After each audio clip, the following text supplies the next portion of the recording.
glad you guys arrived. It's not really expecting just push through. Okay? This computer is Ali, it's yours. AirPods. Sorry? Computer. What do you want me to do? Take off the AirPods? That's fine. I'll put my AirPods on. Hey, testing. 1, 2. Yeah, getting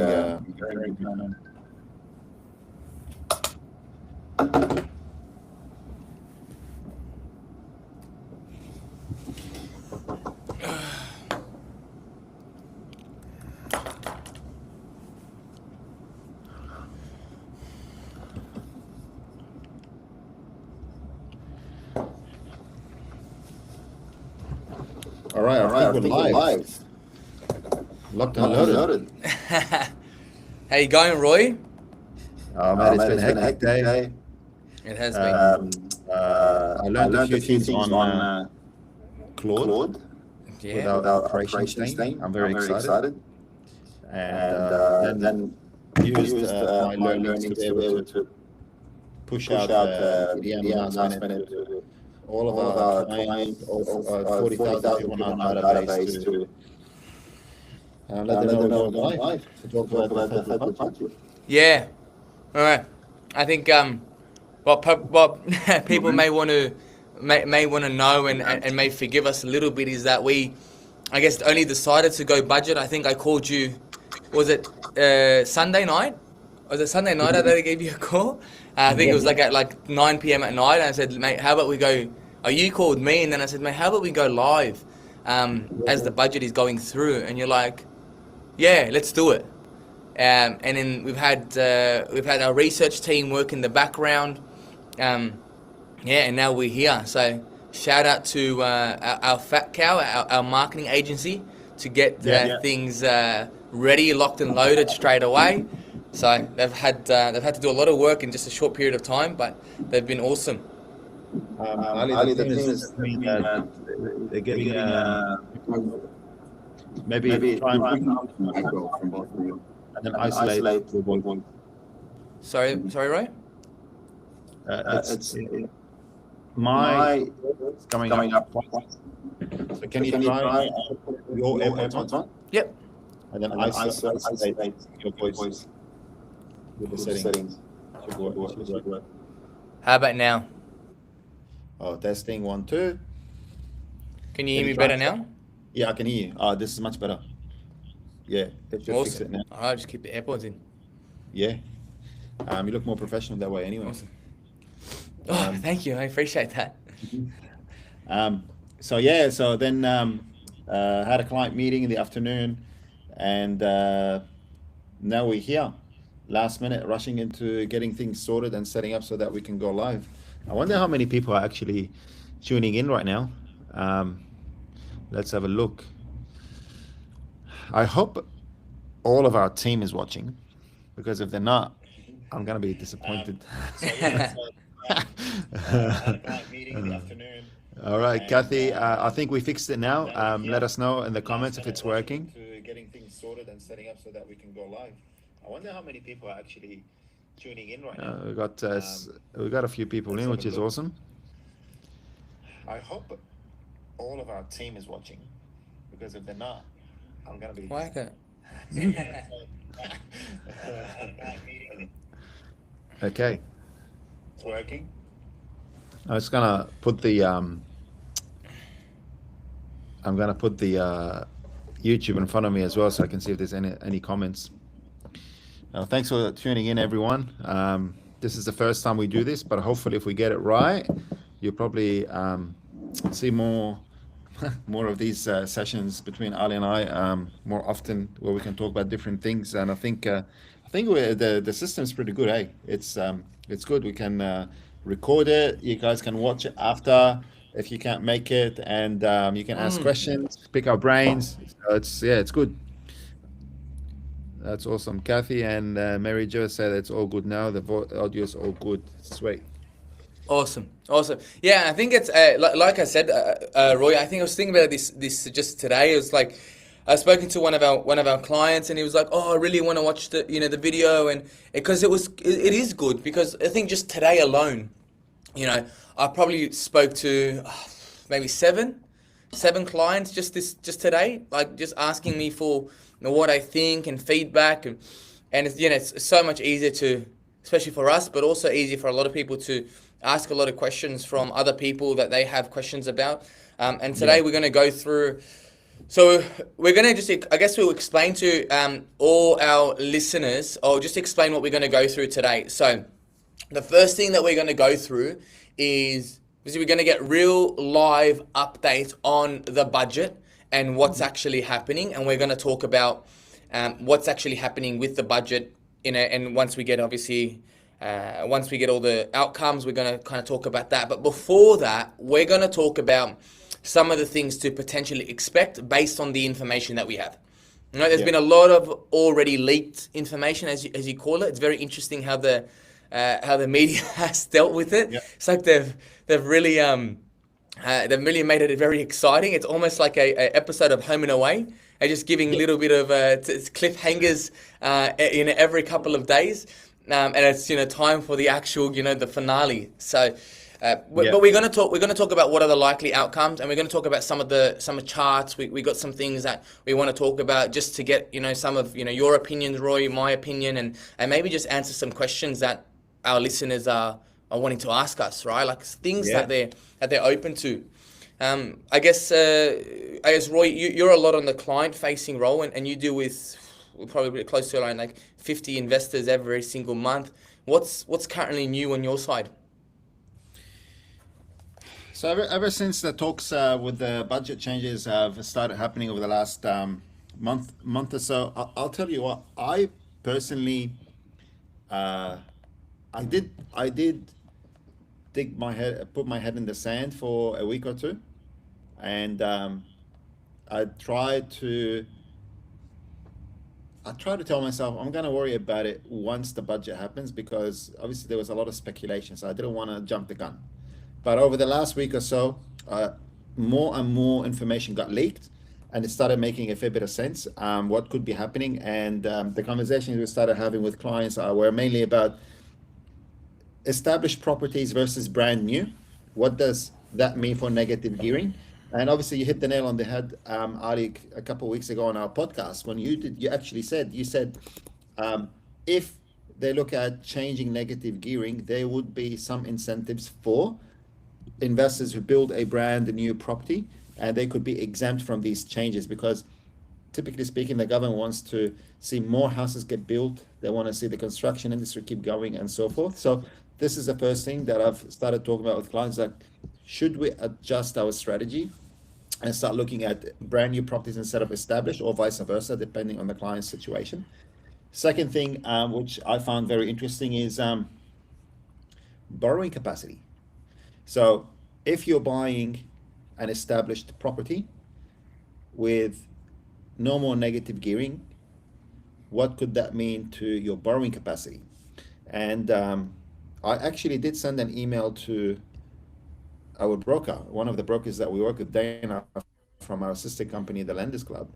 And she just responded back to me literally about 20 minutes ago. So I'll put this email on the screen for everyone to see what she's saying. Now, it's very hard for her to give concrete answers, but essentially the question was, if they scrap negative gearing, what will that mean for an investor's borrowing capacity?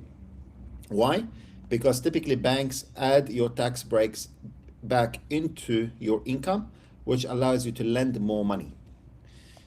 The sad thing is, mate, it didn't come back good, to be fair. It didn't come back good. That's very disappointing. So have a look at this. We essentially ran a scenario. And again, she didn't want to give us a concrete answer, but this is literally 20 minutes ago.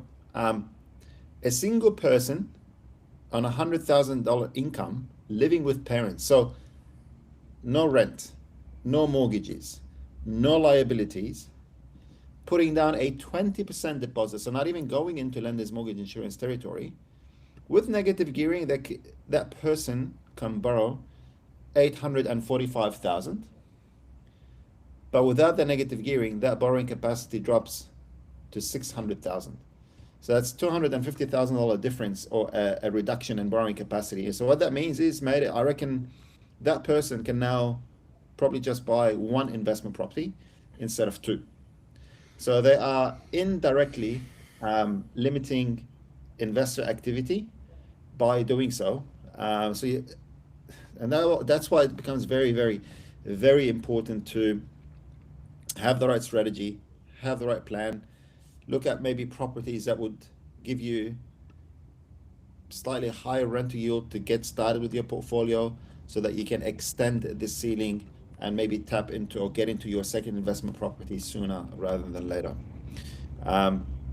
What about yourself, Ali? How's things going from your end? Yeah, it's interesting, right? A lot of questions that I get a lot today, which is more about what do you think is going to happen? And truth be told, there's a lot of logical explanations, though what is hard has been what the policies end up being. And when I say policies, I think that what I'm more interested to hear about tonight is whether these rules are going to be grandfathered. How long are we going to have before these rules come in place? And I guess at the moment, one of the most likely, so for everyone that hasn't been following, there's currently probably two main scenarios on the table.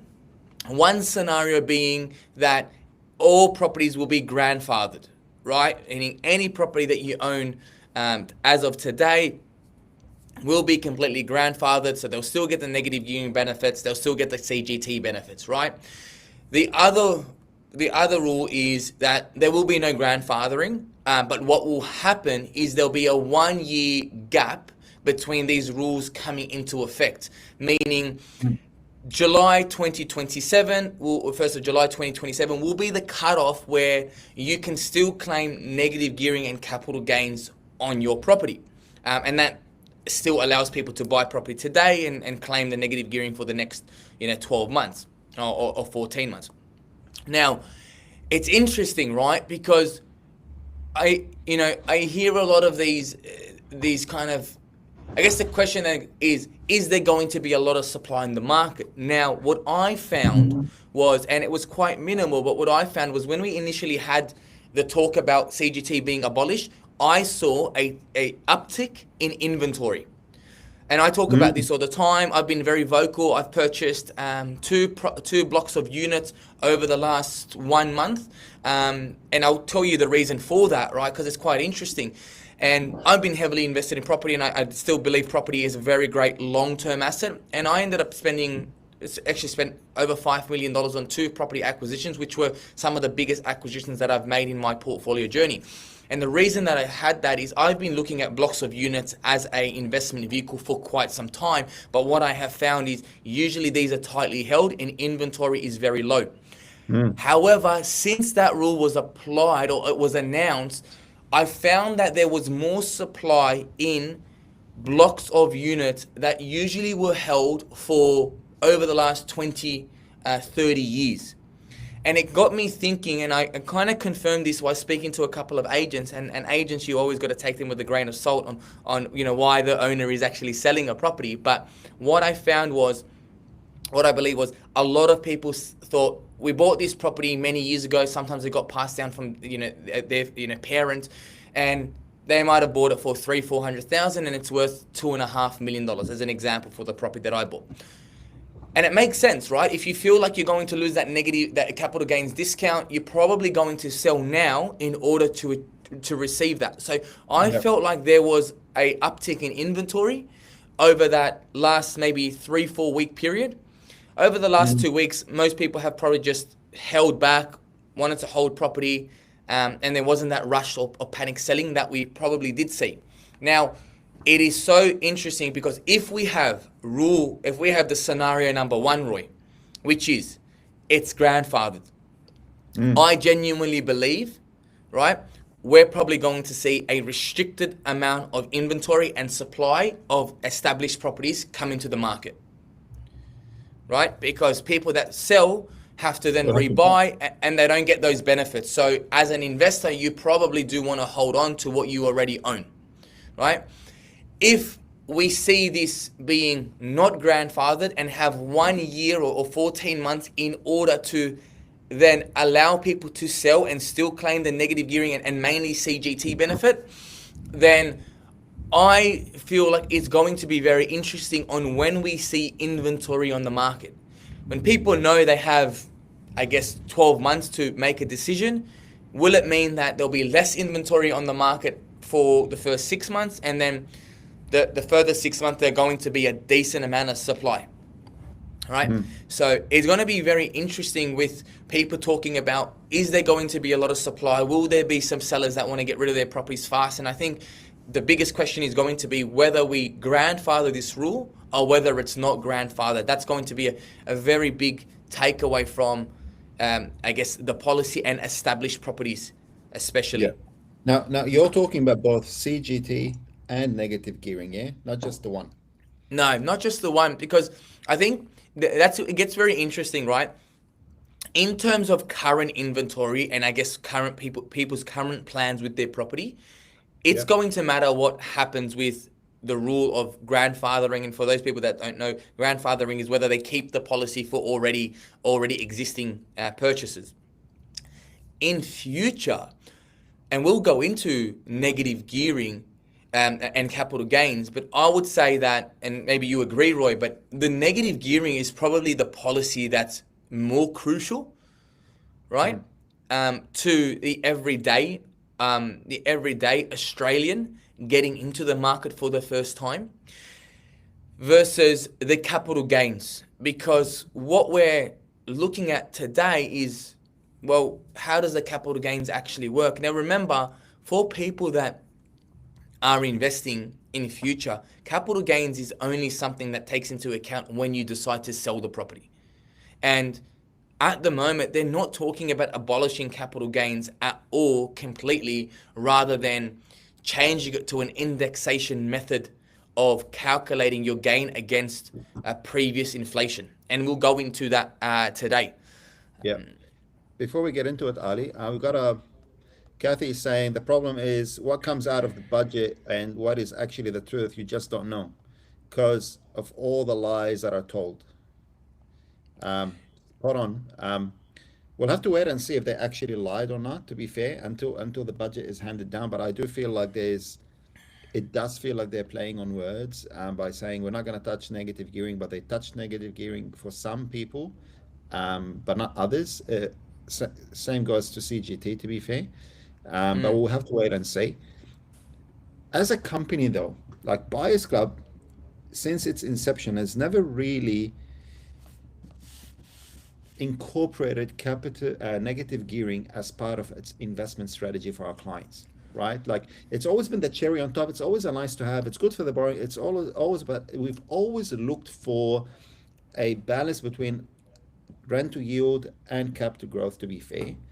And this change, while is going to be very interesting for investors who have structured their portfolio properly, we shouldn't see any distress sales either for the right investors, or I hope so anyway. Okay. So we got Jignesh saying, what if I acquire property this month? Could I get the current tax benefit, like current negative gearing and CGT benefit, till I hold this property, even if I sell this property after 2 to 3 years? Again, we'll have to wait and see. But what's been leaked so far, what we understood so far, and Ali and I spoke about it yesterday, is that if you purchase a property today or tomorrow, you're going to be able to get the negative gearing benefits of that property up until July 2027.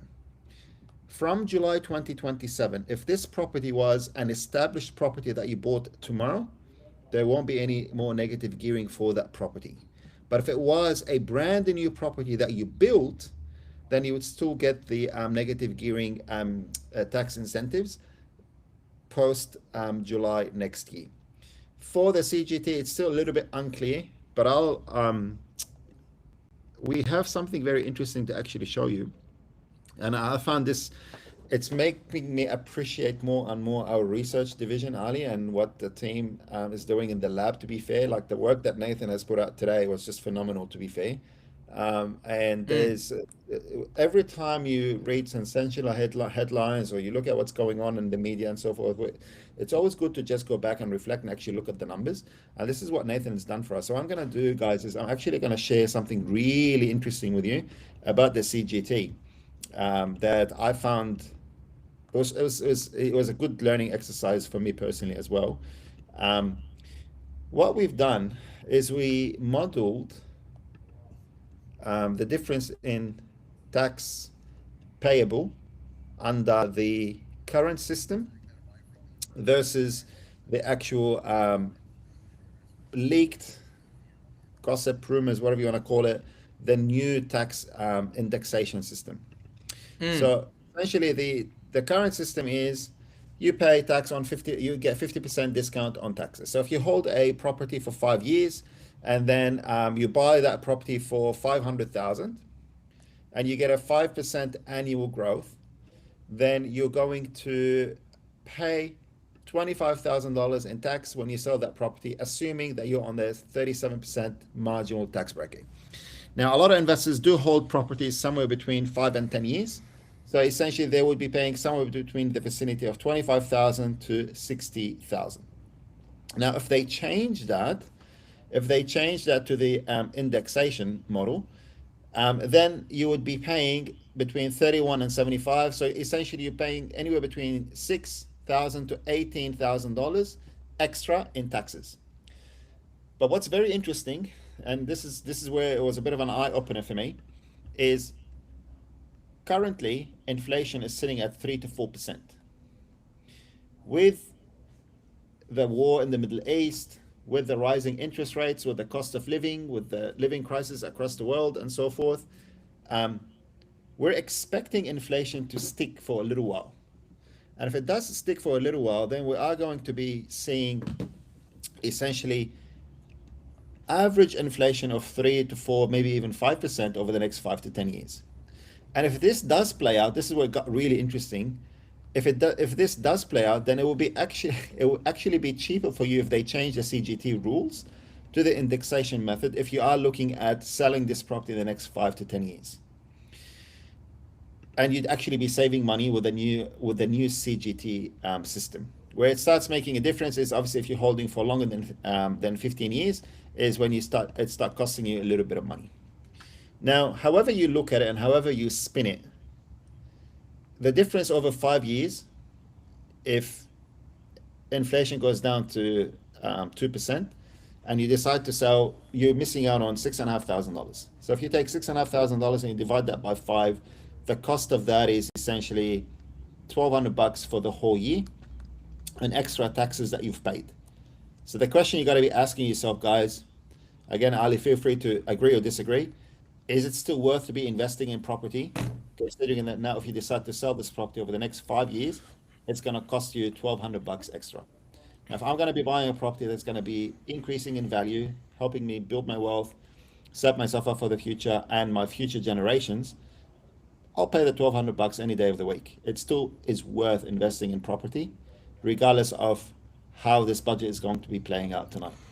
Yeah, well, I think let's talk about actually what the numbers mean and ultimately how property is actually going to work, right? We're assuming a 5% capital growth rate, right? So at a 5% capital growth rate, let's say we're assuming we bought a $500,000 property. So if we had put, say, $100,000 into the property and got a 90% a loan and 12% deposit, right, we would have put in $100,000, right? At a growth rate of, say, 5% annually, we end up selling the property for, argument's sake, over a 5-year period at $638,000. And then whether it's capital gains at the 50% CGT discount, and meaning you will pay the $25,000 in, say, tax, versus instead of paying the indexation rate, which is $31,000. If we adopt the indexation rate, right, and say it's $31,000, and we then profit and we sell the property, we're still up $100,000. Yep.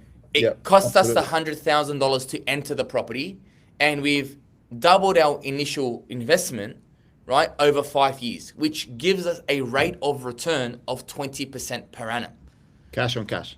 Yep. So, is it worthwhile to invest? It's absolutely. Like, does it still make sense to invest? Well, absolutely. It doesn't change the fact that property isn't only just a necessity for most people, but it has been a very strong investment vehicle that, with added leverage, it compounds greater than any other investment market that we've seen in Australia over the long term. So I think that's why property always is going to be the go-to for most Australians that want to park their wealth or invest their hard-earned money into something that they believe is going to be solid and is going to give them, a return later in life. And property has always returned that. So, is it still worth it? Absolutely. But this is a really interesting graph, right? Because as we start to move through higher inflationary periods, and we start to look at more short and medium term holds, which between that 5 to 15 years is usually the average hold of most investment properties, especially for our clients. A lot of our clients are buying and recycling either their equity or they're transitioning into cash flow assets over that 10 to 15 year period where they're starting to look at creating a little bit more of an additional income. You actually end up a lot better off given 3 and 4% inflation rates, which is super interesting, right? Like, there's always a silver lining in the end when it comes down to these policies. And we see here that if, again, adopting a 5% interest rate, which is slightly below the long-term average, but 5% is still relatively strong, between 5, 10, 15 years, it works better at 3% inflation. Now, then we move to 4% inflation, regardless of even a long-term 5% return, you're always going to be better off with this new indexation. Caveat that I want to mention, Roy, these are policies, right? And policies are set to change. Yeah. How many times have we seen policies change? And we'll get into when this policy and negative gearing and capital gains actually ended up coming in to effect. And I'm just keeping my eye out on the budget as well. Yeah, it's in 2 minutes. It's kicking off in a couple of minutes. Yeah, so we'll get straight into it. Obviously, a couple of things that we want to mention, right, is what is negative gearing? And obviously, one of the biggest changes, right, and that we're restricting here is negative gearing to restricted to new builds. I had a call with a client who I purchased a property for him in self-managed super fund around 5 years ago, and he spoke to me and he's like, mate, I really want to get into the market again. I really want to re-enter. He goes, do you guys do new builds? I said, mate, yeah, absolutely. We pride ourselves on being able to purchase all different types of properties for our clients. And I think that's the one thing that BuyScout has always had an advantage on, is that we are able to purchase a variety of different properties. So new builds are definitely going to see an impact in demand. And I thought about it this morning when I was speaking to him. I was like, mate, that's where strategy is so important, and having access to different types of strategies are important, because ultimately, people that say there's one way to invest are absolutely wrong. You have to be able to alter the market. And one thing that to mention, for example, like, I know people harp on about buying houses. However, I could show you many markets over the last 12 to 24 months where townhouses have absolutely outperformed houses.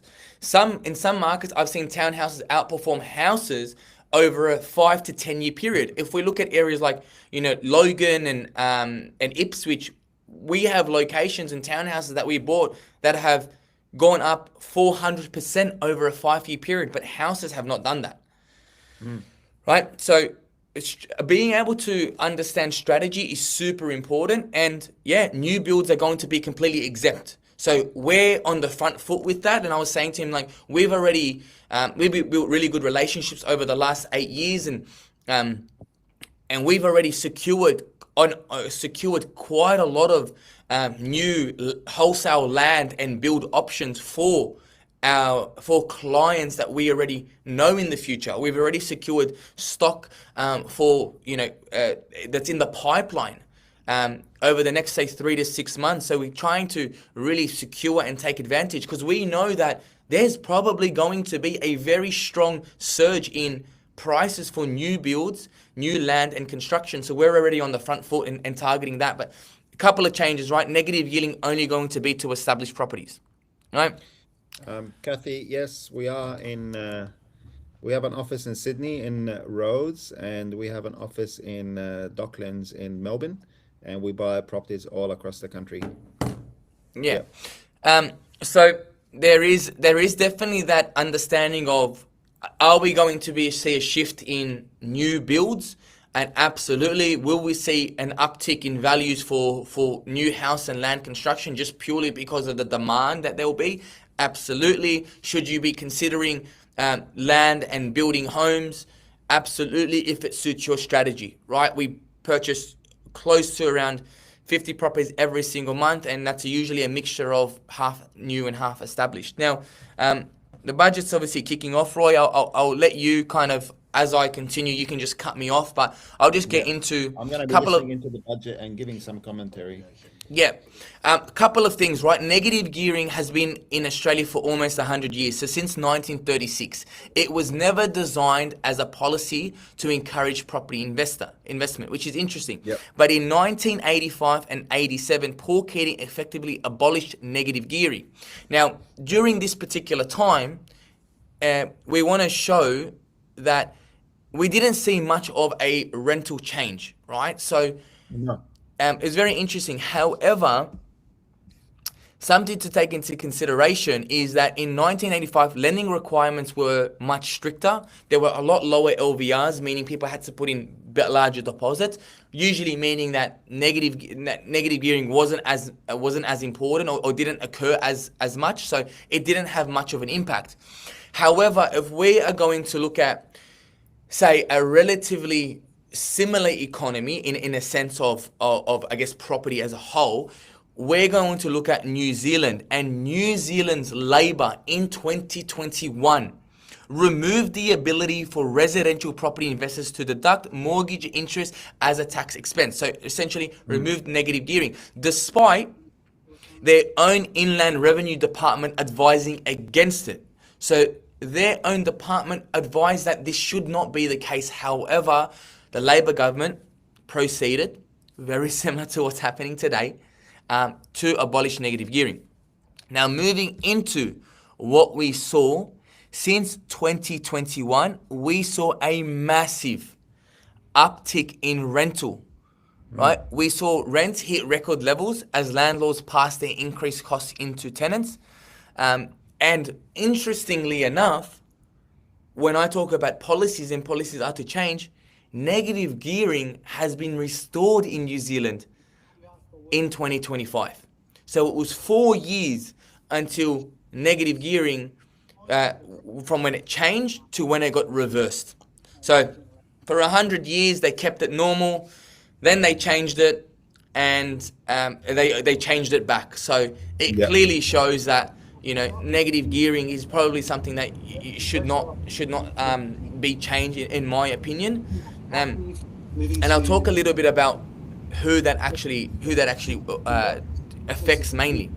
But a couple of the takeaways is, like, the policy has been trialled before in New Zealand, and despite the 1985 case, an increase in rent growth is highly unlikely in Australia, and I don't think the average Australian can afford many more rate increases.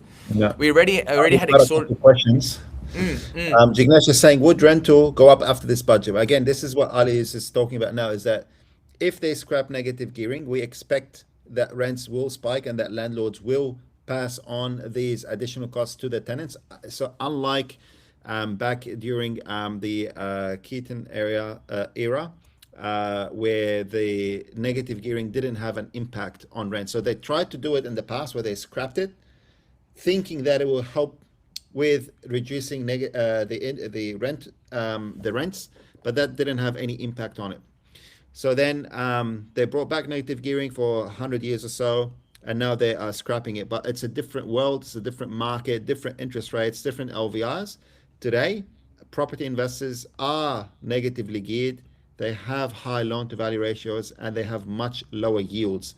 So if you've got a product and that product is now costing you more money to own or to hold, then typically you're going to be adding this expense or passing on this expense to the tenant, and obviously claiming some, well, you can't gonna claim any more deductions anymore, so you're going to be adding or passing that on to the tenant. And with regards to established properties, from Devin, with established properties, it's going to be very interesting to look to watch what will happen with the established property space. What do you think, Ali? I think it will depend on the price point, it will depend on the location, and it will depend on when the investor purchased the property. What are your thoughts on that? Quickly, before we just start turning into the budget. Yeah, so a couple of things, guys. It definitely is going to impact when people purchase the property. What I would say though is the average property investor that owns 3 or more properties, and it's only a very small number, own property under trusts and companies, right? So you hear that, set up a trust to help with borrowing capacity or preserve borrowing capacities. Truthfully, guys, in my opinion, that it's going to affect most average Australians that cannot afford their own home and have decided to rent invest. Right? What's going to happen to established property? It is very interesting. However, it really depends on which markets have a very high renter to owner ratio. So, for example, if you're in a market with a lot of renters and they purchased in certain markets very recently and they're negatively geared, then you're probably going to see an uptick in inventory. Overall, I believe we're going to see an uptick in inventory over the next 6 to 12 months, subject to whether those rules get grandfathered. If they do not get grandfathered and there's a 1 year gap, to answer your question, I genuinely believe we will see an uptick in inventory in specific locations. Do I think it's going to cause any sort of crash in that? Absolutely not. Will it will it kind of alter the way that we buy property today, given it may put a little bit more power in the buyer's hands? I believe in certain markets, yes. I believe there will be opportunities over the next 6 to 12 months to be able to get, a couple of really good deals. Significantly as a major impact, probably not.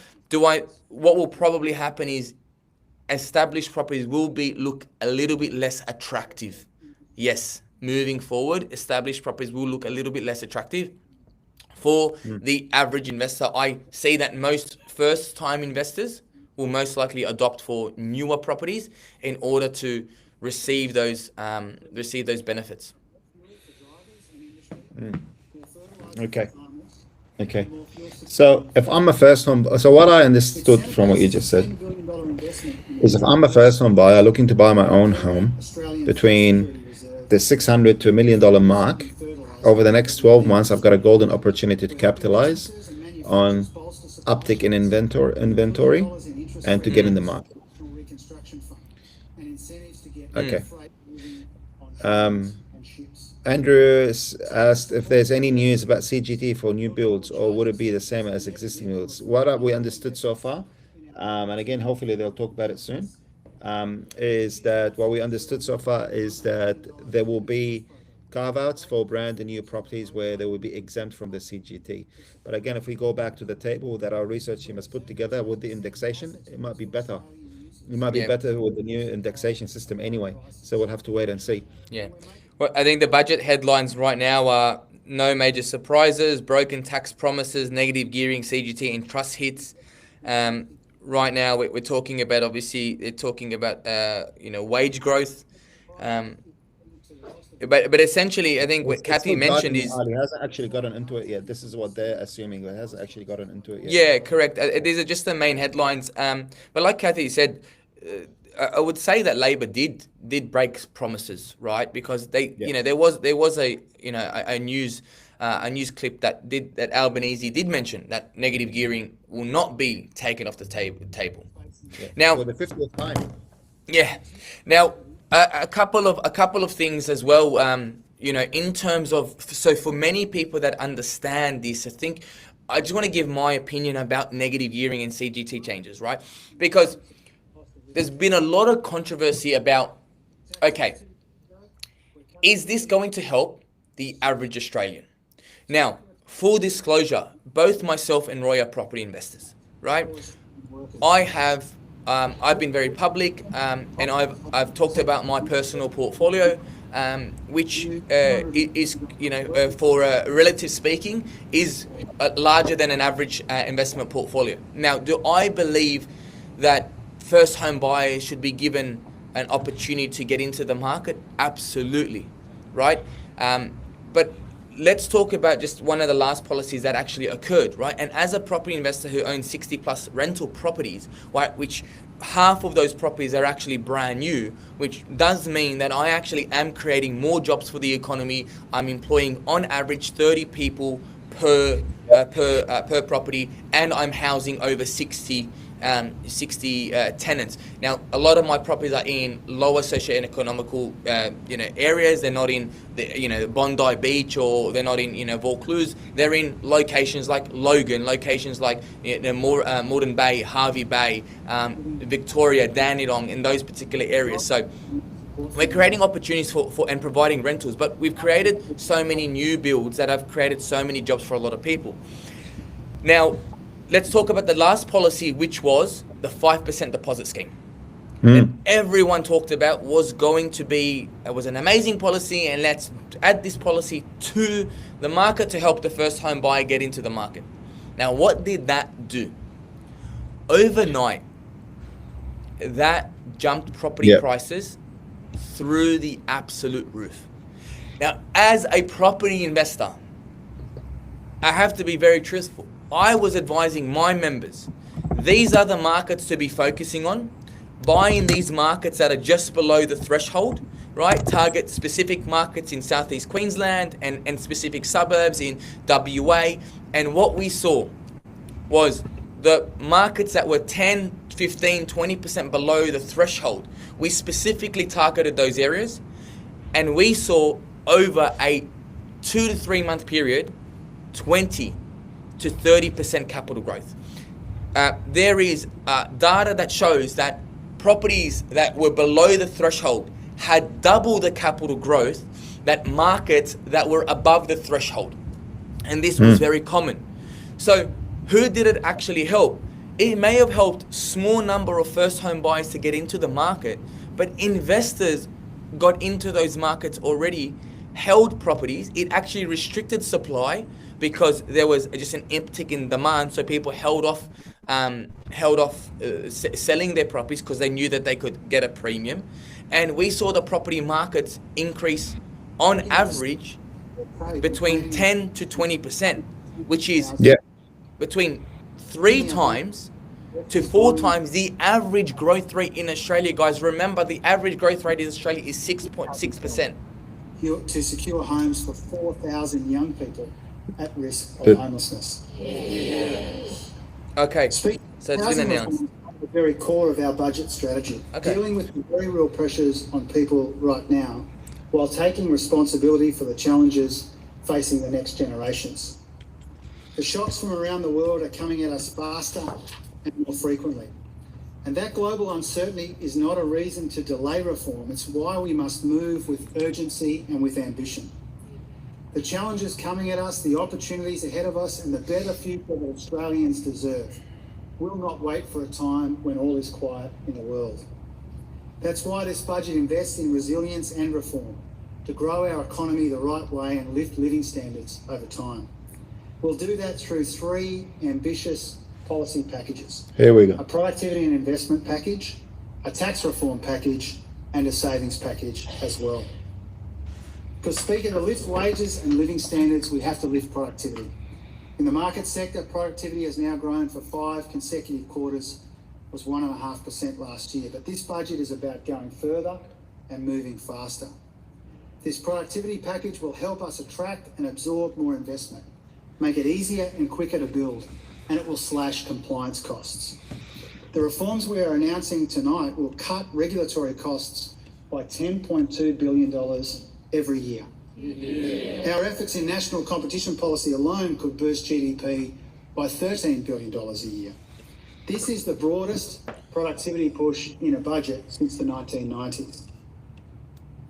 Speaker, our productivity plan starts with incentivising investment and innovation through the tax system for businesses, startups and venture capital. We're cutting the unnecessary red tape holding us back, including $780 million every year in the financial sector alone. We're also making tax time simpler for small businesses, which will save them 376,000 hours a year. We're getting rid of almost 600 more tariffs to reduce trade barriers, as well as expanding our Trusted Trader program and streamlining biosecurity for fertiliser imports. We're also building a single national market through our national competition policy reforms, so Australia works as one economy, not eight, with new work to make mandatory standards free for workers and businesses. And we're making government simpler to deal with through a Tell Us Once approach, so Australians don't have to keep submitting the same information, and expanding the digital ID. We will speed up approvals so businesses can move quickly from an investment decision to shovels in the ground. That's the motivation behind our environmental law reforms, the investor front door and a second round of foreign investment changes. We'll also simplify building regulations for when these projects begin construction. And we're doing more on skills recognition and education, so tradies can get their qualifications recognised more easily and businesses can find the skilled workers that they need. We're progressing the most significant reforms to the national electricity market since the 1990s as the world moves to net zero, including changes to help attract more investment. I was saying that inflation is forecasted to peak at 5%. So far, with these changes, it could be better for investors. Could save $7 billion in systems costs by 2050. We're seizing the vast opportunities from AI with grants to commercialise AI innovations and making government more efficient. We're investing billions more in science and innovation through the Medical Research Future Fund and in the CSIRO and the Square Kilometre Array, and billions in the infrastructure that we need to get people to work and to improve our regions, towns and cities. We're also strengthening the performance test, so our $4.5 trillion super sector isn't being discouraged from investing productive capital in areas like energy and housing. Speaker, the productivity package is ambitious and so are our tax reforms. This budget includes the most significant tax reform package in more than a quarter of a century. This is about tax relief and tax reform to make our economy work for more Australians, for more businesses and future generations. We're delivering a fairer tax system for workers, first-time buyers and young people. This will help rebalance a system which is more generous to assets than it is to labour, and help rebalance a system where house prices have decoupled from incomes. Since 1999, house prices have risen over 400%, more than twice as fast as average incomes. Our tax changes will help about 75,000 Australians achieve the dream of home ownership. We'll limit negative gearing for residential property to new builds from July next year. And we're replacing the 50% capital gains tax discount with inflation-adjusted indexation to restore the taxation of real gains. These changes will be prospective, and new builds will retain the option to use the 50% discount. So new builds are exempt? We'll also introduce a minimum 20% tax rate on capital gains from July next year, and on discretionary trust from July the year after. This is about better aligning the taxes paid on these types of income with the taxes paid on wages. These changes will level the playing field for workers and first home buyers and support investment in productive assets, including new housing supply. And they will fund our new round of tax relief for more than 13 million Australian workers. So, Speaker, we're building a better tax system for businesses too, with over $3.5 billion in new measures that lower taxes to encourage investment and innovation. We'll permanently introduce 2-year loss carryback for all companies up to $1 billion in turnover, bolstering resilience and risk-taking. And we'll introduce loss refundability for startups, to help new businesses invest and grow in their first 2 years. We'll also expand tax incentives for venture capital and better target the research and development tax incentive to support more high-impact innovation. The third part of our tax reform package is to make the tax system simpler and more sustainable. Simpler for workers with a $1,000 instant deduction, and simpler for small businesses with a permanent instant asset write-off and more dynamic tax instalments. So they're not adding increasing the instant write-offs, probably still at 20 grand. To support the take-up of electric vehicles. Speaker, our tax reforms will help workers, create a fairer housing market and drive more productive investment across our economy. They build on the significant reforms we've already delivered, and they complement our other efforts to increase housing supply and boost productivity and reduce compliance costs. The new revenue raised will be returned to workers and businesses over the next 4 years so that more... For everyone listening and still listening to our live coverage, first of all, I just want to say thank you for joining us tonight. If you'd like to have a chat with anyone from our team, feel free to head to our website, buyersclub.com.au, and book yourself a strategy call at a time that's convenient to you, and then the team will get in touch with you and book you in for a catch-up with us. In net terms by $26.1 billion once you take our responsible provisions into account. A big part of our savings package will restore the NDIS to its original intent and secure its future so it grows in a sustainable way in line with programs like Medicare. This difficult but necessary reform will save $37.8 billion over the forward estimates. On top of savings, there's also very substantial spending restraint. Real spending growth averages just 1.5% for the 8 years to June 2030. This is the lowest average growth rate in any 8-year period for almost 3.5 decades and less than half the 30-year average. As a result of all of this, we've returned every single dollar of revenue upgrades to the bottom line for the second consecutive update. Payments as a share of the economy are forecast to go down from 26.8% next year to 26.2% by the middle of 2030.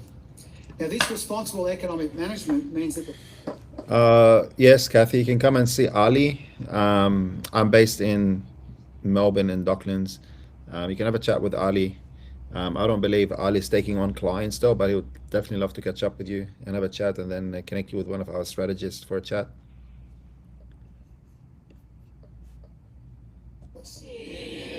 Gross debt will be $982 billion at the end of this financial year, and it peaks lower, it peaks earlier, and is lower in every year for the next 11 years. And this means, in share of economy terms, gross and net debt remain well below what we inherited in every year going forward. Debt is lower and the budget position is stronger in every year of the medium term because of our savings.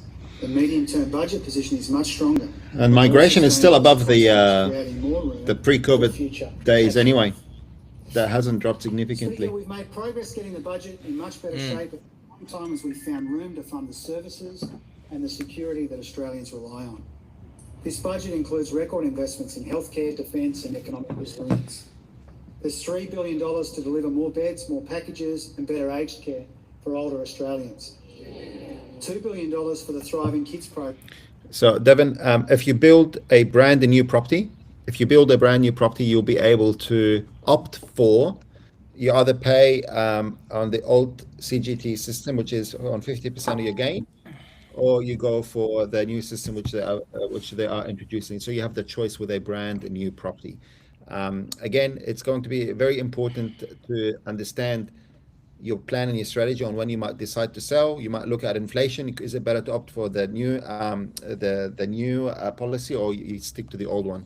It's going to be very hard to really answer the question in a lot of details, because I'd rather read what they're saying. Tomorrow morning we've got a debrief with the team, and then we'll be happily and readily and excited to talk to you, mate, just about what it could mean for you. On that note, if you'd like to even send like a DM on Instagram, I reckon someone can get in touch with you tomorrow and have a chat and take it from there. Yeah, I think as well, anybody that wants to receive the research paper that we've put together, regarding indexation. We can send that out to everybody Yep. just so you guys can see what it will mean. Obviously, everything is going to be given probably more of a case by case. Everyone should take into consideration to consult with your accountant during these times or what you're going to, what advice you're going to be receiving and which method you should be adopting.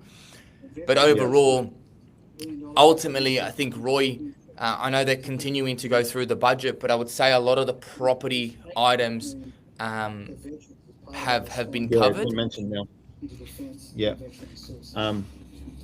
So key takeaways are essentially new builds absolutely exempt, which I didn't think there was going to be any backflip on that. And the reason for that, guys, just simply, we have an underlying issue of property, which is supply, right? They talk about providing infrastructure and providing quite a lot of funding for infrastructure, but understanding that we're still well below the $1.2 million target by 2029. We've been very, very evident. I think there's even a graph that Roy can share now just to talk about what kind of target we've been on over the last 3 quarters. And right now we're still not meeting that demand. Now the reason why they're not going to change that is they are trying to incentivize brand new property, because ultimately they want to see people, they know that they need to fix the major issue, which is ultimately the supply.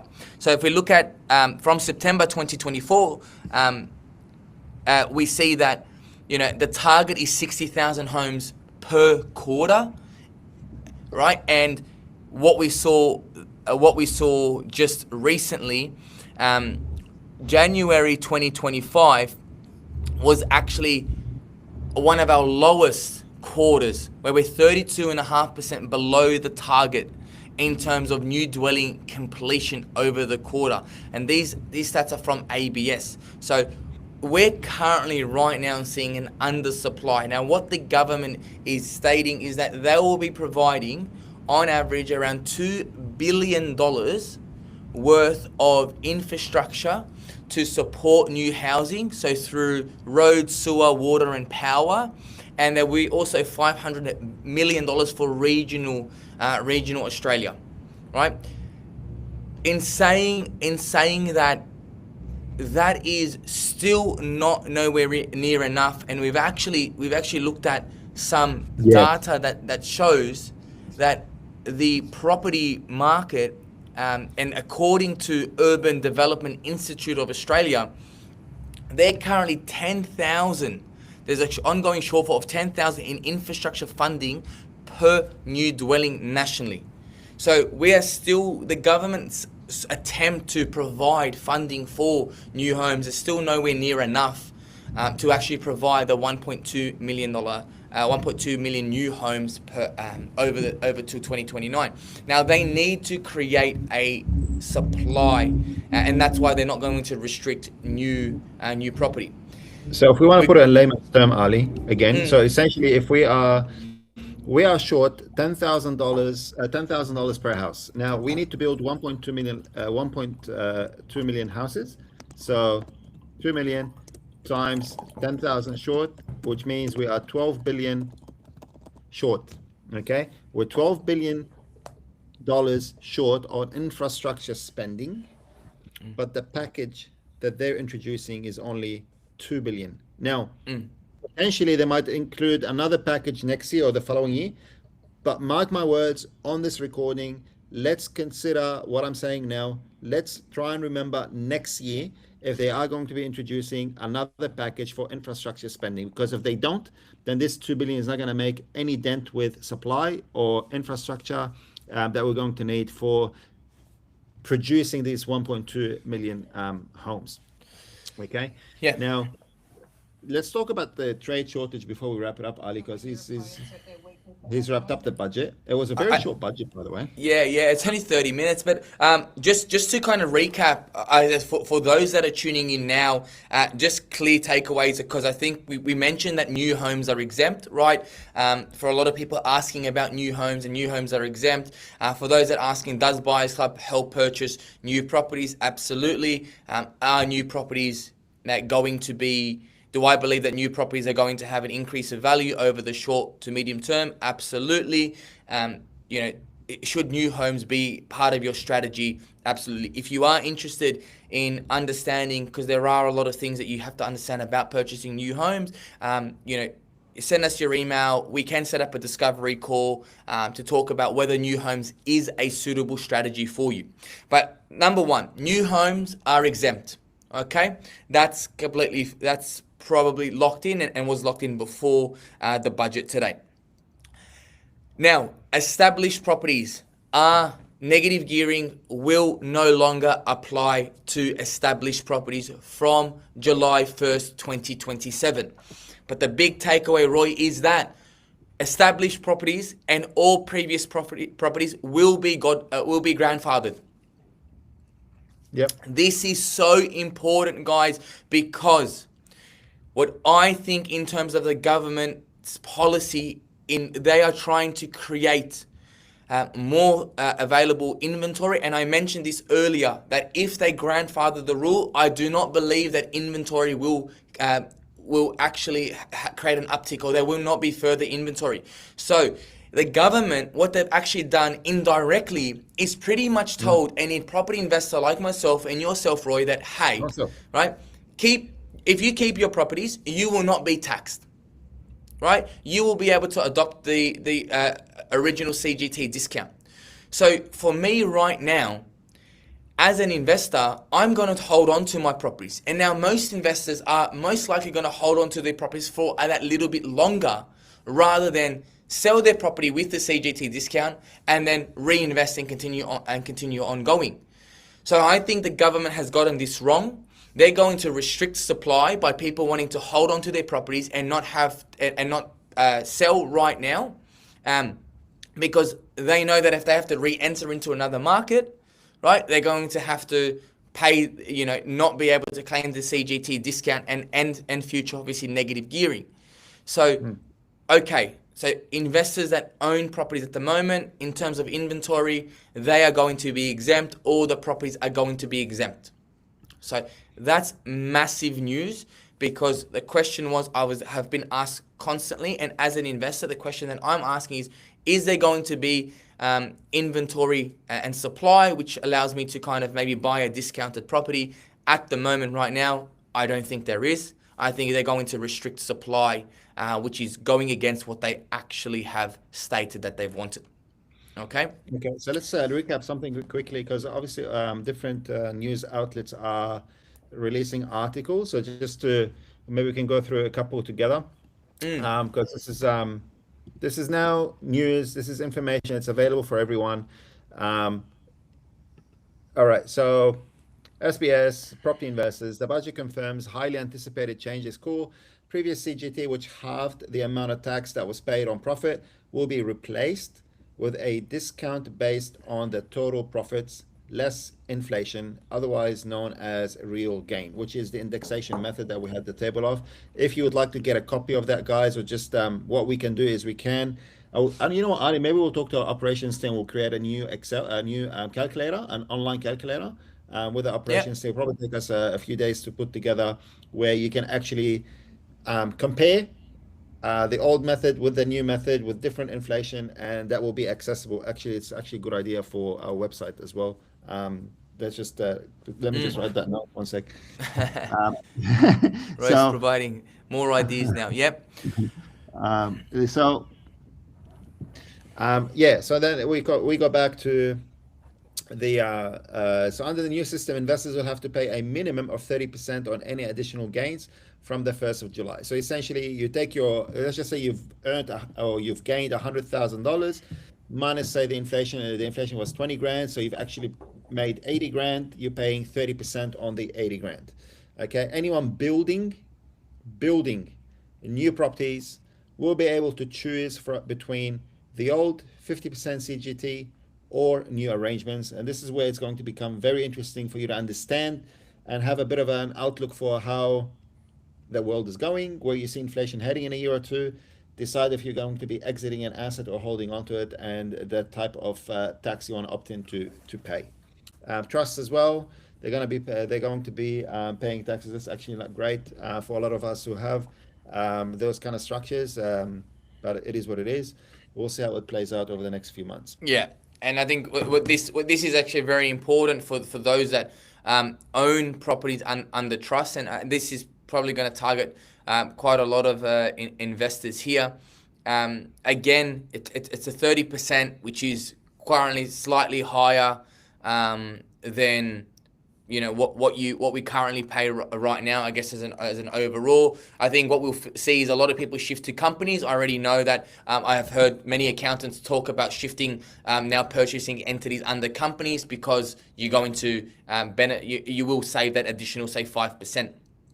But what this really targets is, of course, people owning properties under trust and being able to distribute to different benefactors as well, to reduce that ongoing, I guess, the overall profit.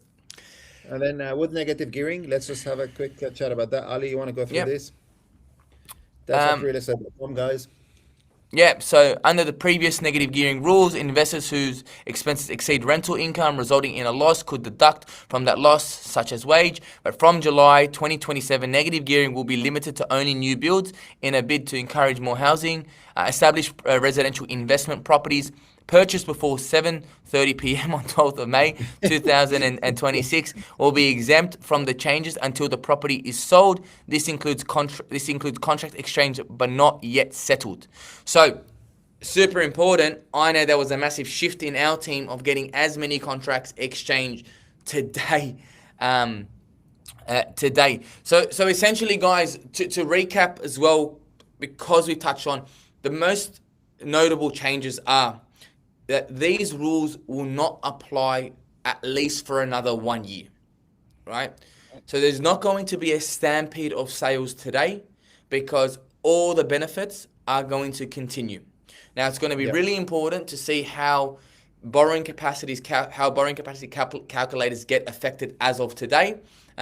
We're waiting to speak to our brokerage team tomorrow to confirm that. But all these changes, guys, will occur from July 1st, 2027. Caveat, policies change. So we could be talking about something that may not even be there in 12 months' time, or be there for a very short period of time. I had a couple of questions, Ali, for Jignesh. From what we understood so far, if you purchase a property tomorrow, if it's an established property, you will be opting for essentially the new indexation model for the CGT. But if you purchase or build a brand new property tomorrow, then you decide to sell in 5 years, then you as the owner can opt to which tax system you want to be paying or going to having that property under. Okay. So again, very important for every investor out there then to have the right outlook to their portfolio, what their goals are. Short-term goals, I feel like have never become more important now in your property investment journey, whether it's you want to upgrade your home, start your own business, send the kids to a private school, renovate the house, etc. It's never become so important now, because you could save yourself or cost yourself as an investor a lot more money if you have the right, if you opt for the wrong structure. Okay, so just keep that in mind, guys, as well. Yeah. So Roy, we'll get into. So for those that are sticking around, thank you so much. And I think I want you guys to stick around for a short period of time, a little bit longer. Now, overall, what the government is essentially doing is creating supply.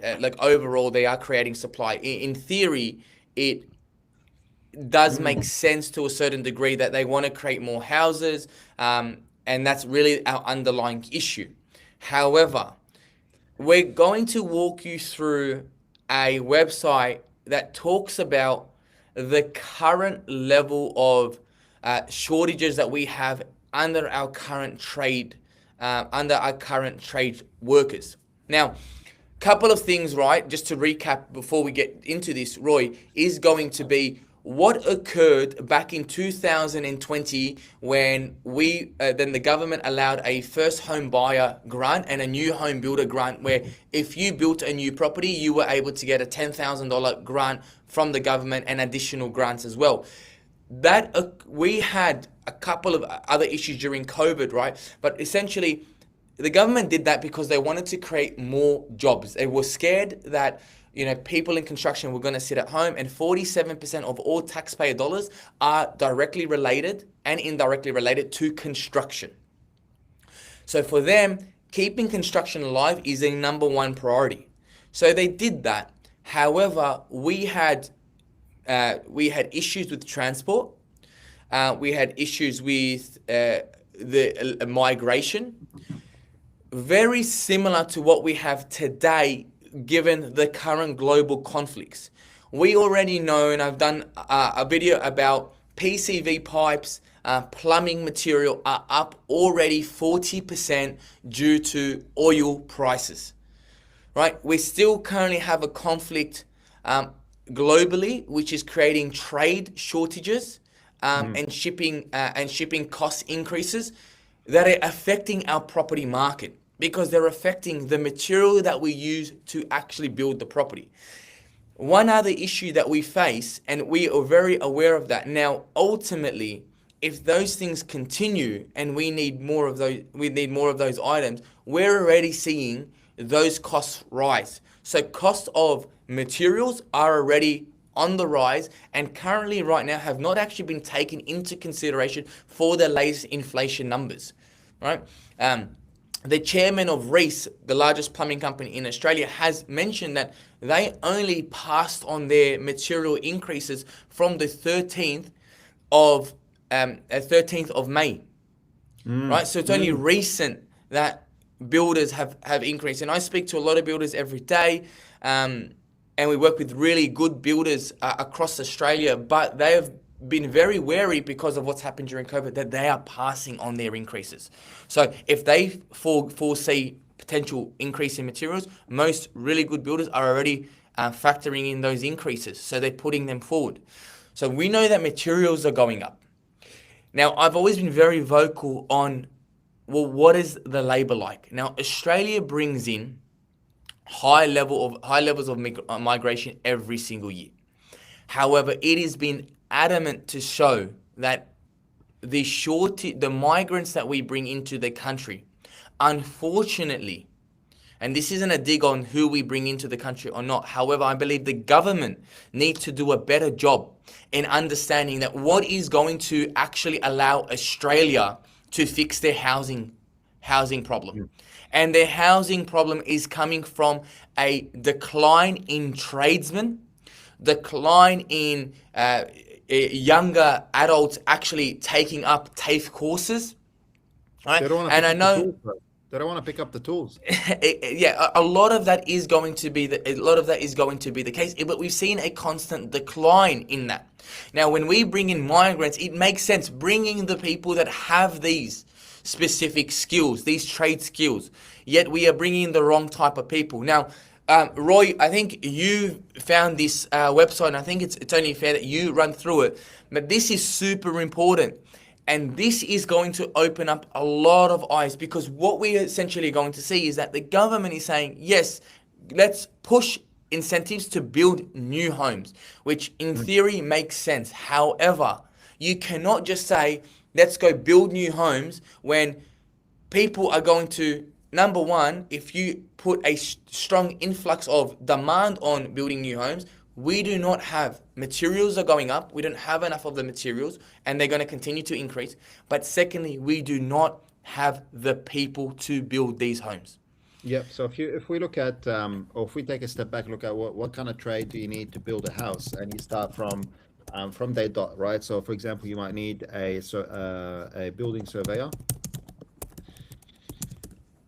and a building inspector. You can see here there's a shortage of this trade in all states: New South Wales, Victoria, Queensland, South Australia, etc. Now, if you look at, for example, if you want to get a carpenter, right, because you're building a a brick veneer home and you need your wooden frames, then there's a shortage of carpenters and joiners across the country in all states. Let's look at if you want to bring in, or if you need plumbers, general plumbing, there's shortage across all states as well. And the story just keeps going, guys. This is the scary part. It's like, yeah, now the government is trying to increase or shift the attention from established properties to brand new properties for people who want to build a house. But in reality, we just unfortunately don't have enough trades to build houses. Let's just say you build your house, you want to get it landscaped, right? You go a landscaper, there's just not enough landscape gardeners to actually finish your landscaping. So it's a sad reality that while we're trying to fix all of these, we don't have the manpower to actually build the houses that we need. So it's going to be very interesting to see how that's going to play out over the next few months. Absolutely. And one thing to mention as well is that we talk about, trades and shortages. In order for us to even build these houses, we need land to be ready to go, which includes civils, sewerage, electrical. A lot of these trades are actually required to actually get in there and allow for land supply to actually come into fruition, and then in order to create new housing. Now, one thing to kind of mention is that we've already, and I've been very vocal, there is a shortage of there is a shortage of trades already. However, it's going to amplify, and the reason that it's going to amplify in some cases is, number one, we've got the Brisbane Olympic Games that are set to occur in 2032. Yep. Now, this is non-residential trade, right? This does not equate, these trades are not going to be equated for building residential homes. So we can only imagine that the government that's going to spend money on and commit to Olympic Games, and usually that it's over $60 billion worth of infrastructure projects, which includes non-residential infrastructure. We can only imagine that a lot of trades, right, may choose to decide to work in developing the Brisbane Olympic Games, that might move from locations like Perth, where we have currently an undersupply of houses, undersupply of trades. Queensland we've already mentioned that Queensland construction workers shortfall is expected, and this is from ABS, expected to peak at 35,000 workers in 2027 to 2028. 35,000 workers that they're currently saying that that do not have enough to build the Brisbane Olympic Games. Now, they have to get that from somewhere. So we're either we've committed to delivering the Olympic Games, and Australia is not going to under-deliver that. We've seen what's happened with, they did an amazing job with the Sydney Olympic Games. So we can only imagine, guys, that, well, where are these tradies going to come from? We've got a couple of issues. We bring them in from we get them in as through migration, which means that we still don't have the houses right now for them, which we need. Ultimately, we bring them in from other states. Say we're talking about Queensland as a whole, which still creates a undersupply of housing, right, for Brisbane as a whole, which is why I've been extremely bullish on the Brisbane market. But remember, if we take trades from, say, locations like Western Australia, that's only going to impact delivering more houses in Western Australia when we currently have a super strong undersupply, where vacancy rates right now are at 0.5%. Yep. So creating... a quick question from Cuba. So yeah, we do help with sourcing the land and builders through the whole process. I'd say 50% of our clients are building brand new and 50% of our clients are buying established. So we've always wanted to be a buyer's agency that does both. And in doing so and investing in ourselves and in our team, what we're able to do is we're able to access land exclusively in most cases for our clients, and then package it up with local wholesale builders for our clients, and then present them to our clients as a fixed turnkey package, and then we manage the process of construction along with the builder on behalf of our client. So it's a pretty smooth process across the board. Obviously, you're building a house, at the end of the day it does take around 12 months or so to get that done, but that's all managed through the Buyers Club team. Yeah. So yeah, I think just to touch on that, we've started to see that, what's my predictions, I think before we log off, is that as much as the government is trying to do this creates opportunity in the market. And where does it create opportunity in the market is going to be, number one, identifying locations that will probably have the most, the strongest undersupply in new housing, right? Where we are currently going to be bringing in the most amount of migration, and ultimately, there are opportunities now where new homes are just going to go, increase in value because of the demand there. So there are still opportunities over the next, say, 3 to 6 months to potentially buy a property and lock in specific prices for properties. And we're talking about, new land and home constructions, right? Before we start to see these material increase in prices. Right? And what do you think all of that's going to mean for the unit market, Ali? I think so for the new unit market, I would say that I wouldn't go straight. I wouldn't go into the unit market. I think for the unit market, it's probably going to maybe attract a couple of investors to go in there and buy units. But this is where I think it's super important. Whether you're working with a buyer's agent, whether you're working on your own, get real and really good advice.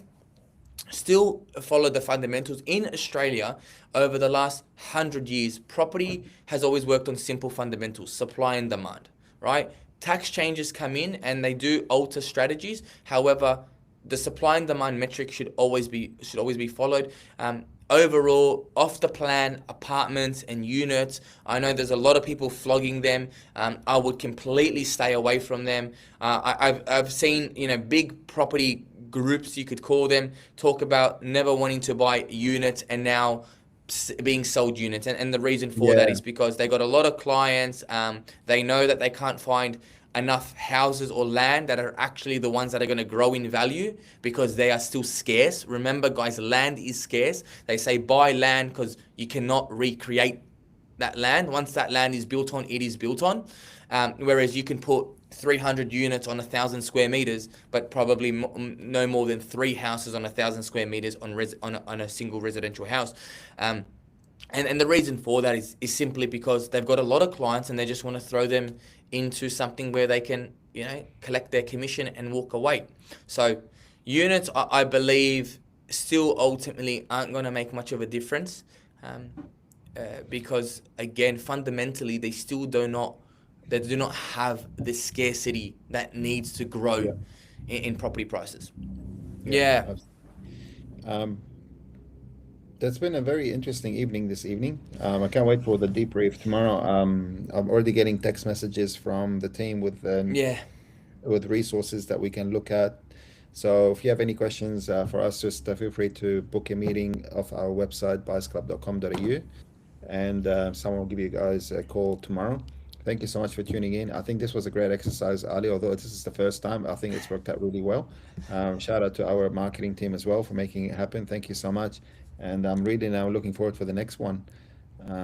Thanks for watching, and we'll talk to you guys again soon. Thank you, guys. Good night.